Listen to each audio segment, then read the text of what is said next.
Good morning. It's Friday, December 11th, 2015. This is Tech Talk Today, episode 226. My name is Chris. And I'm Angela. Hey there, Andrews. Back in studio, and I sound way better. Yeah, you don't sound like you're on a headset. Yep. Because you are not on a headset. Hey, we have a lot to cover today. We also have an outrageous Kickstarter of the week. We have a swag update, but first, we've got lots of bursting news, so let's bring in our Mumble Room time-appropriate greetings, Mumble Room. Hello.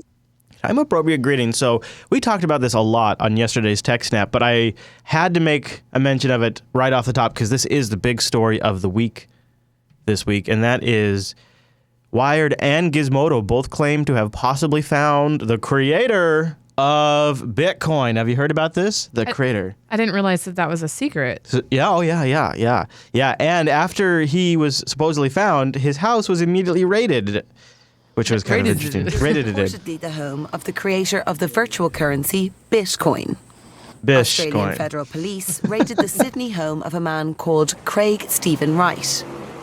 He has been named by technology websites Wired and Gizmodo as the likely real identity of Satoshi Nakamoto, a pseudonym that first released Bitcoin's code in 2009. More than a dozen federal police officers entered the house on Sydney's North Shore after locksmiths broke down the door. The Australian Federal Police said in a statement that their presence at Mr. Wright's property is not associated with the media reporting overnight about bitcoins. The police raid came hours after technology sites published articles saying that their investigations showed Wright was probably the secret Bitcoin creator. Their investigations were based on leaked emails, documents, and web archives, including what was said to be a transcript of a meeting between Wright and Australian tax officials. The founder of the currency is believed to hold about 1 million bitcoins, which are reportedly worth about $400 million at the current exchange rate. The identity of Satoshi Nakamoto has long been a mystery journalists and Bitcoin enthusiasts have tried to unravel. Uncovering the truth would be significant, not just to solving a long-standing riddle, but for the future of the currency. So, I'm sorry. Why are they raiding his house? For tax reasons, they say. For tax reasons. Okay. Which is an interesting point because a lot of the documents that Wired and Gizmodo are using to try to link this guy are leaked tax documents. So it's interesting he's being raided by tax enforcement. And locksmiths broke down the door. Well, they took apart the lock. Do they know how to do their job? Yeah, I don't think so. Wow, Yeah, so they have a transcript of a meeting between Wright and his lawyers where he has a quote in saying, "I did my best to hide the fact that I've been running Bitcoin since 2009." And then it goes on to say, "By the end of this, I think half the world is going to bloody know." No really word what running Bitcoin means, but there you go. But, also, archive posts from his blogs were used and leaked emails. I don't get it. So you create for all intents and purposes, a fake currency that becomes a currency, and now the government's like, hey, we want some of the tax money on that. I guess the implication would be maybe he's made a lot of revenue off of it, but hasn't paid taxes on it. Because other people have bought it. But that I think that is, I don't know if that's the most interesting aspect of the story. Really, I think the more interesting aspect of the story is now people are saying, well, it's a hoax. It's not really him. Some people are saying it's actually two people. Gizmodo thinks it's two people, and one of them is dead now. Wow. It's really interesting stuff. It is, man. It sounds like and then, a of course, movie. it's around Bitcoin, which Bitcoin is linked to online dark markets. It's about also about political revolution to some people. It's for other people, it's used to buy drugs. For other people, it's used as speculative investing. And other people, they just use it to have a little fun. One of those is accurate. So it's, I mean, Bitcoin itself is an extremely interesting technology. The technology behind Bitcoin, like the blockchain, could be one of the most interesting developments of the last 5-6 years. So the guy who created it is of rather importance. So I'm fascinated. Daredevil, what are your thoughts on it? I think they're gonna just lump some of these into a fight against terrorism, like they did with any Australian hacker that did anything that impacted the world. They'll say ISIS is using Bitcoin to sell its oil to Turkey. I don't know. At this point, I wouldn't doubt that happened. Yeah, maybe. I don't get it. So, so maybe if he is, let's say he pays the fines, whatever they may be, he'll still have plenty of Bitcoin. I just what's the big... His life will be changed forever if he is this guy, though. He's going to be one of the most famous people in technology. Cool. But some people think it's a hoax. Some people think that he's been setting this up. So the documents that Wired and Gizmodo ran with have been shopped around to journalists since like the fall. And I guess like the Wall Street Journal passed on it and a couple of other publications passed on it. So not everybody thought it was legit. Right. Yeah. Interesting. Any other thoughts from the mom room before we move on to another story? No. Go ahead.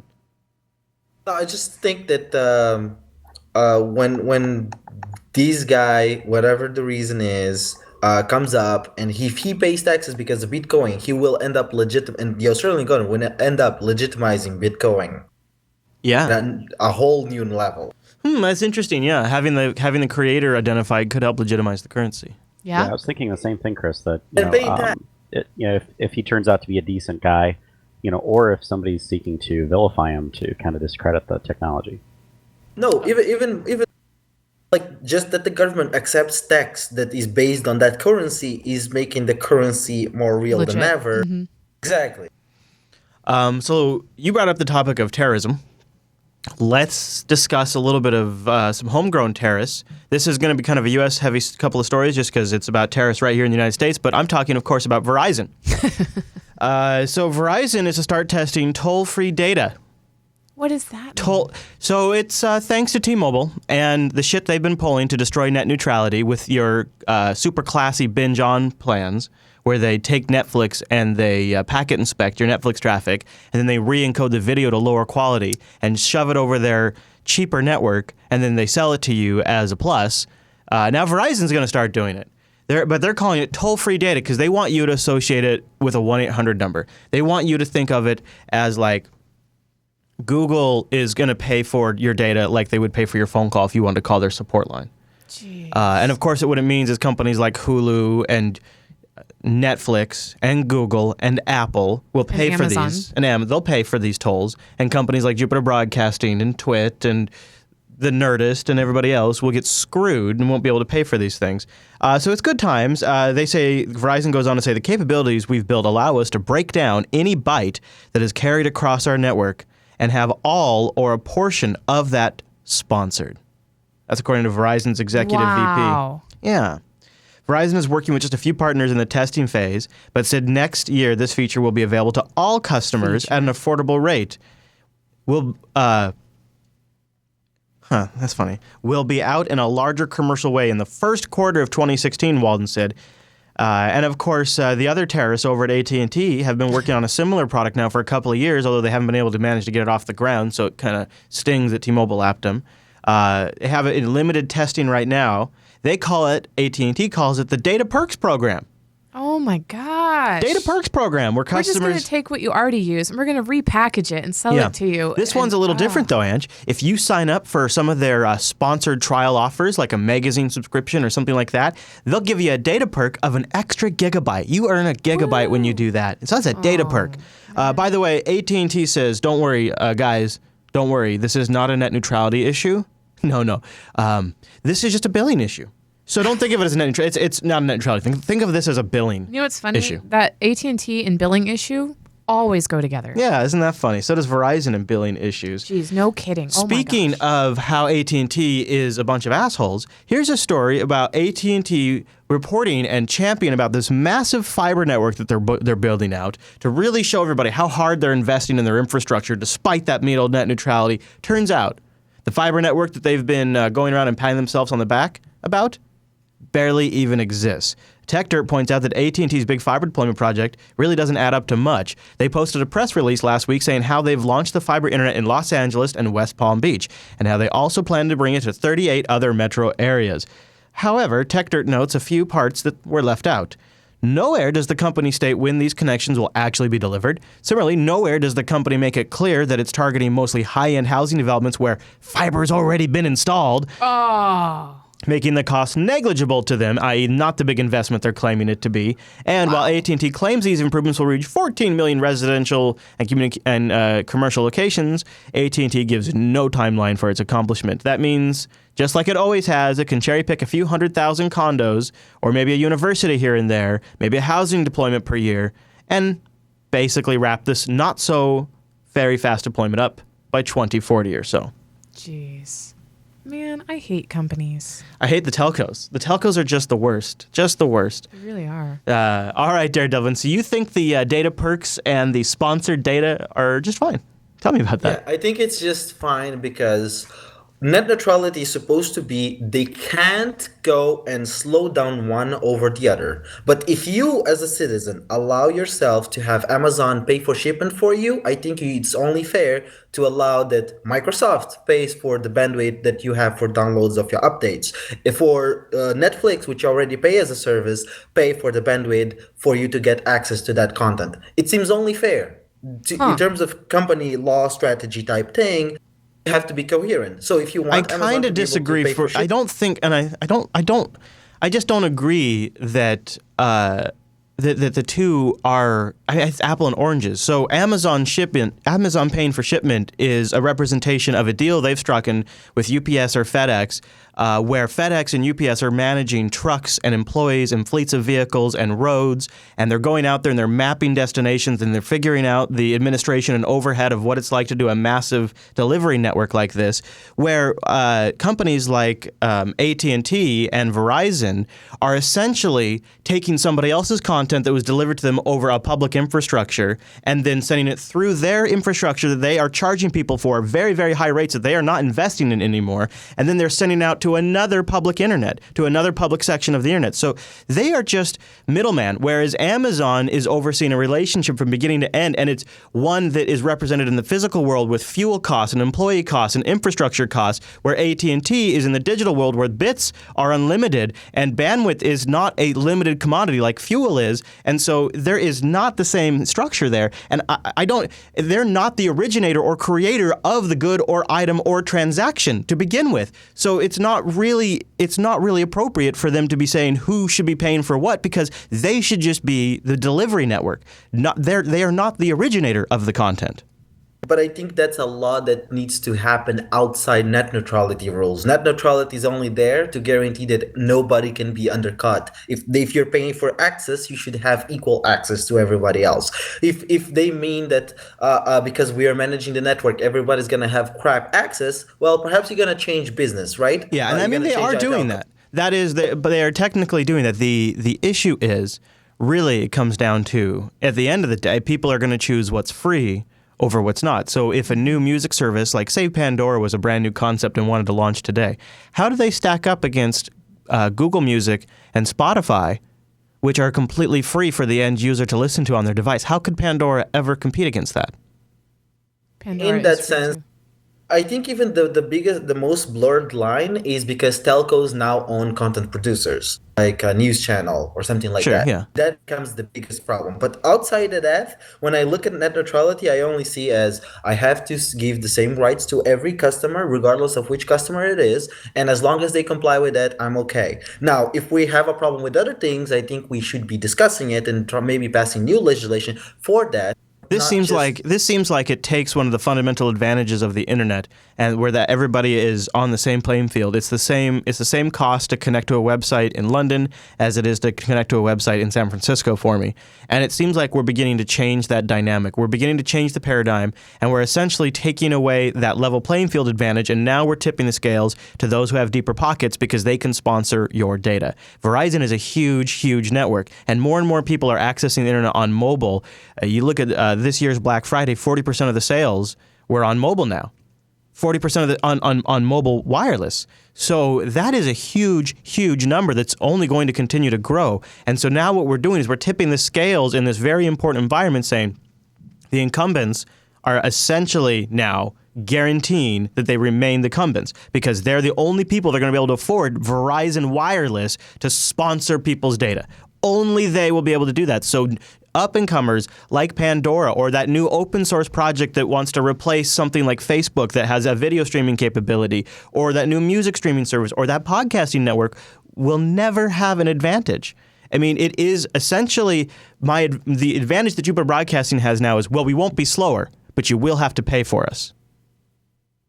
That's not net neutral, in my opinion, if one is one is free, and but it's all just bits. It's all just going to one IP address talking to another IP address. It's not like my data costs the network more than Google's data. It's a false paradigm they're creating, and they're giving the incumbents a huge advantage. I don't know. Maybe it won't be as bad, but it sounds like it could be a disaster. Yeah. Or at least not. I mean, it sounds like one of those things that starts as kind of a nice to have thing. And you know, in the RVing forums, people are starting to talk about T-Mobile as, yeah, the coverage isn't so great, but if you're in an area that has coverage and you want to have unlimited data in your RV and you want to watch things like Netflix, well, now you can watch Netflix and it doesn't count against your data, so go T-Mobile. People are already starting to make that switch. T-Mobile is now also offering people a year of Hulu or some crap like that if they switch from Verizon specifically. That sounds sponsored. Yeah, it makes me uncomfortable because it's locking down the internet to these large commercial companies. I remember a time where it was just sort of a more fair playing field. Go ahead, North Ranger. I do have a question. Yeah, I think your point about T-Mobile and especially Verizon, that's the most worrisome because if they start carving out bits of their network to say that, well, this is our infrastructure and we'll give preferential access to it. Not because we're violating net neutrality, but because we're offering services over our network, not through the internet. That's carving up bits of spectrum that nobody else can have access to. Mm-hmm. Daredevil, go ahead.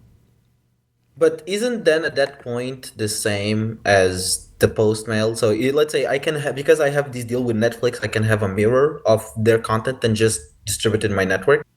So even if let's say the internet is down for some reason, you can still access it because in reality you're using whatever my data center is serving in that region.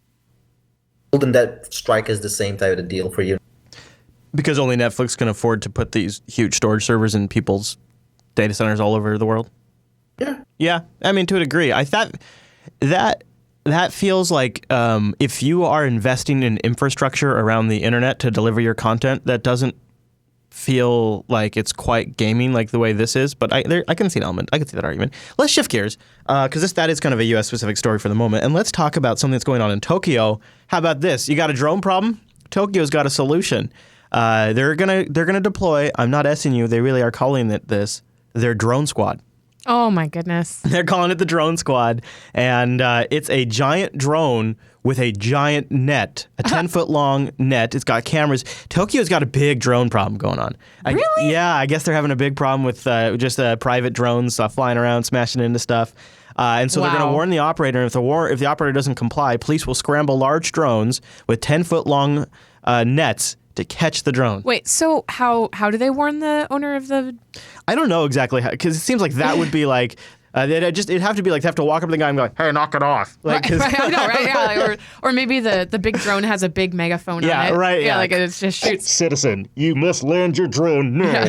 Yeah, that's kind of creepy if that's the case. That is such a weird market. Yeah. Like, can you imagine being an up and coming company that has a drone to catch drones or makes it? Yeah. Wow. Yeah. All right, Ange, I have really good news. This next story is just for you. Oh my gosh, it's Angela Fisher, everybody. Are you ready?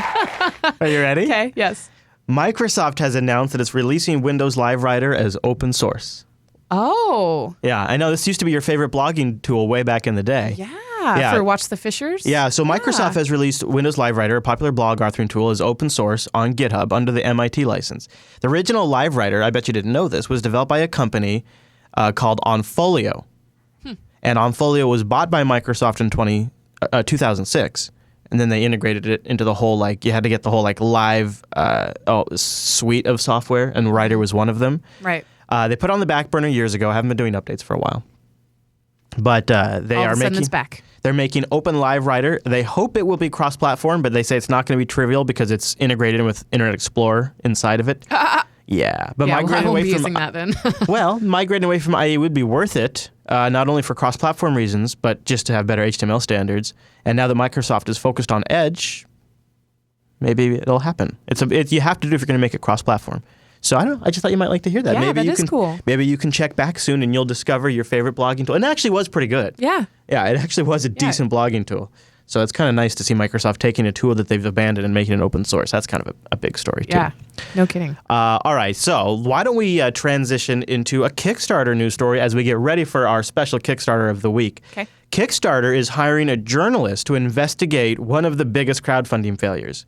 There was this really cool Xano drone thing. Yeah, you know about this? Well, no, I was just reading the chat room. Somebody said something about, does Tokyo have Best Buy, have those at Best Buy or something, the drone catchers? Yeah. It would be really funny if they then had a drone catcher problem. No, it's just the police that have that. Like, that'd be really funny. Anyway, go ahead. Sorry. So the company wants to find out kind of what went wrong on one of the biggest public failures. And so they hired this journalist on contract. And the journalist says, I'll be looking into Kickstarter's role in the project and whether it could have served Xano's creators and backers better. What's Xano? That was the failed Kickstarter.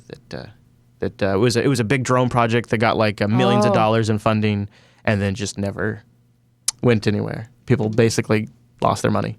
It was one of the more public failures. I think it happened like in Europe. Wow. Yeah. So Kickstarter's like, well, we kind of want to figure out what's going on here. They say.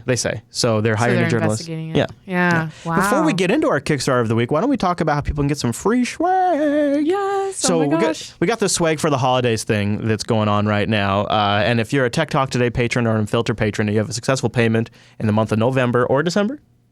Well, right now it's just the November one because December won't be charged until January 1st. I see. Yeah.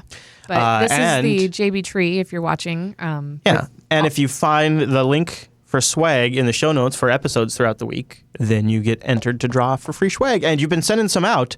Like here's the Coda Radio mug that went out with a nice green handle, which doesn't quite show up in the picture there. And a green rim. The inside of it's green as well. That's nice. Matches the logo. Here's one of my favorite, though. Can I show this one? Yeah.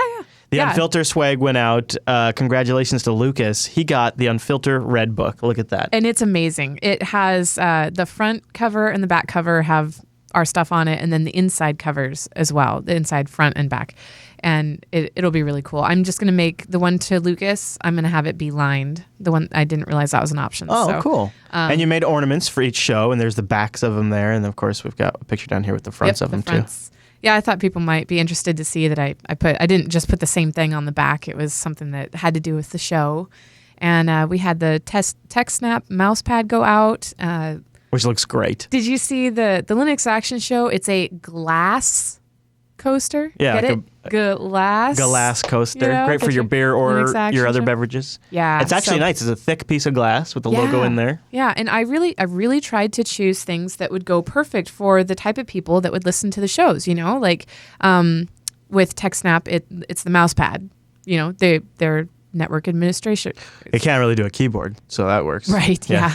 And then the Red Book for Unfilter. And Linux Action Show was kind of hard because... Don't say what it is if you haven't... Oh, that one. Yeah. But that was... I liked the, putting Linux Action Show last in the glass. That logo looks slick in glass. It does. Yeah. And then, Coda Radio with your coffee, Monday morning. So not only that, but if you just want to get something right away, we got a couple more days. Yes. Teespring.com/LastUS or LastEU for the hooded jacket. It's nice. It's warm. It's very comfortable. Mm-hmm. And colorful. It's colorful, and it's going to be available until Sunday. Yep.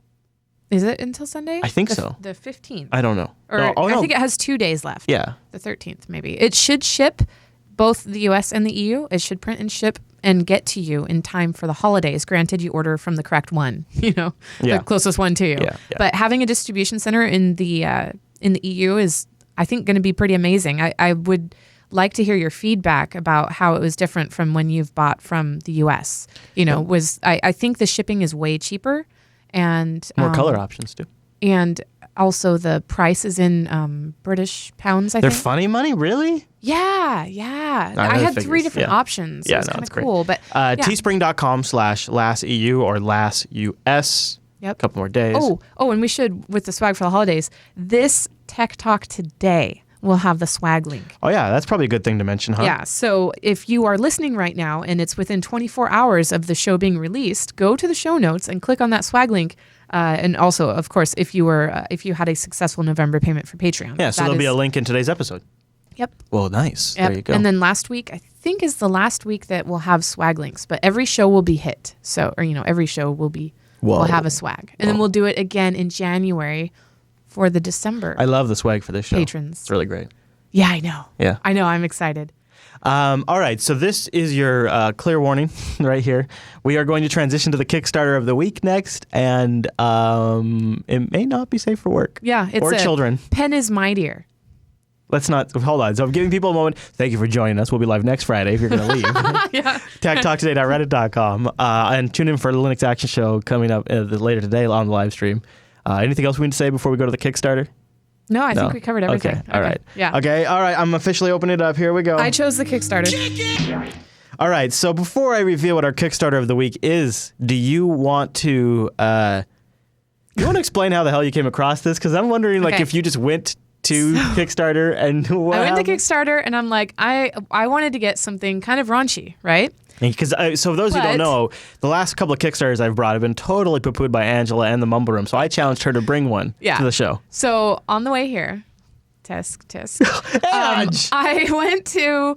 I decided to go to Kickstarter and I was like, oh, you know what? I won't try for that. I'll just go to crafts and I'll do something really crafty because that is something that would speak to me, you know? Sure. So I went to crafts and Yeah. I went to newest Uh-huh. and just started scrolling. Sure you did. Yeah. You And just this was started, perfect. You started scrolling. Yeah. So you didn't actually put the keyword in the search box? I did not. Absolutely not. So Okay. go ahead. All right. Well, so ladies and gentlemen, our Kickstarter of the week so far is clocking in with 3 backers. It has a goal of $755. Well, it's a different currency, I think. Oh no, but it's converting into dollars. Oh, for it us. is? Oh, Yeah. okay, good. And it currently has a $64.92 pledged with 26 days to go. It's penis candles for the world. I love the title. Everyone Love it. deserves a bit of harmless fun and naughtiness, making time to laugh and be shocked. So the aim is laughter. It's Penis Candles by Amanda Murphy. She's created the penis candle. First discovered on Etsy a few years ago, and now with the power of crowdfunding, she plans to bring her penis candles to the entire world. They have black penises, pink penises. They can come wrapped with a bow about midway down the shaft. It's she says, what started as a hobby has become a full-time passion. I want to make people laugh and giggle when buying them something a little bit naughty as a gift. You know, actually, I woun't actually. I just thought of a few people would be funny to give this to. Well, yeah, and it's only so it's $8, right? Yeah. For $8, that's the lowest pledge. You will receive 1 candle wrapped and boxed in a scent of your choice, which is kind of awesome, from natural and vegan-friendly colored range. I think she misses the mark by not shipping until February 2016 or March 2016, I depending know, on which one you right? get. The holiday, yeah. Yeah. So but here's I'm the a thing. little hesitant to back it If because of that. No. If it comes by February 2016, you can get one for your girlfriend. For what? For Valentine's Day. Oh, that's funny. That would be that would be kind of a funny gag gift for Valentine's Day. Yeah, at the $15. That's assuming it makes it in time, though. You get 3 penis candles for Okay. 15. For 15? So 8 for 1 or 3 for 15. So I could give 3 penis candles to people. Yep, and it's soy wax. Now the great thing is that I actually can't burn candles, so this is not something that I would back unless I was buying it as a gift for somebody else. But yeah, it's Yeah. what do you say, Mumble Room? Yeah, Mumble, what do you think? Is this worth backing for, they got different entry levels. The basic one's at $5. You get 1 penis candle. Is there different sizes and types that I can choose from? I don't know. I think each one's unique. Each one's kind of like a snowflake. Okay, so $45 gets you a rainbow of penises. Oh, nice. Yeah. You get a red, orange, yellow, green, blue, indigo, and violet, tastefully wrapped and presented in a gift box. That's March How much 2000. are they really worth though? They got to be over in like 2 minutes. I don't know. Yeah, who knows? I think they're a decent size, but she's not saying the size. Let's go dive into the updates and see here. Oh, size and burn time. Boom. First Wow, question. really? Yeah. In my experiment, I forgot to mention size and burn time. The penis candles are only 4.2 inches in height and 2 inches at base. But they have approximately 15 hours of burn time. Wow. I don't know. 4 I wonder- inches is kind of a little disappointing. I guess this is that way you can give somebody a penis candle and not feel inadequate. So I wonder if this isn't a fire hazard. Why? Like, You think the penis would fall over? it might tip. I think it has that. It has the balls there as a hardy base. on one side. Yeah, that's true. But they would be weighted to that side at least. Yeah. It's a tough call. Well, So these are out of the UK. It's fantastic. good luck, Amanda, with your penis candles. I don't know if anybody in the Mumble Room is going to be backing. I think if she had it in time for Christmas, I might consider it. Nothing would stuff a stocking like a penis candle. Right. right. There you go. I have a link in the show notes to the Kickstarter of the week. Mumble Room, just a general yay or nay. Is that a successful Kickstarter of the week, or because I'm not backing it, so you didn't get me to back one. Okay. I think that might be the benchmark. I don't know if anybody in there backing this project. Nope. So Maybe as a gag gift? Yeah, I could see that.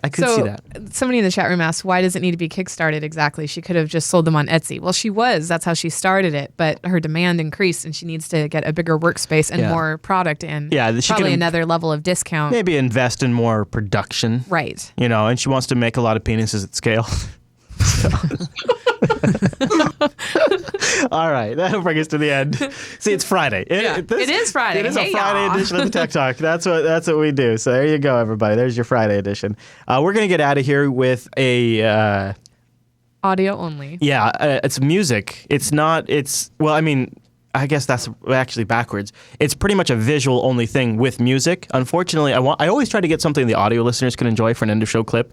But you probably already missed the best part if you're listening this week, since you didn't look at the Kickstarter one. Anyway, so this is a really, really great clip that I think if you're a geek, you're going to find extremely fascinating. And so I have it linked in the show notes so you can watch the entire thing later if you listen to it and then want to come back and check it out. But for those of you watching, check out the process of building the Steam controller.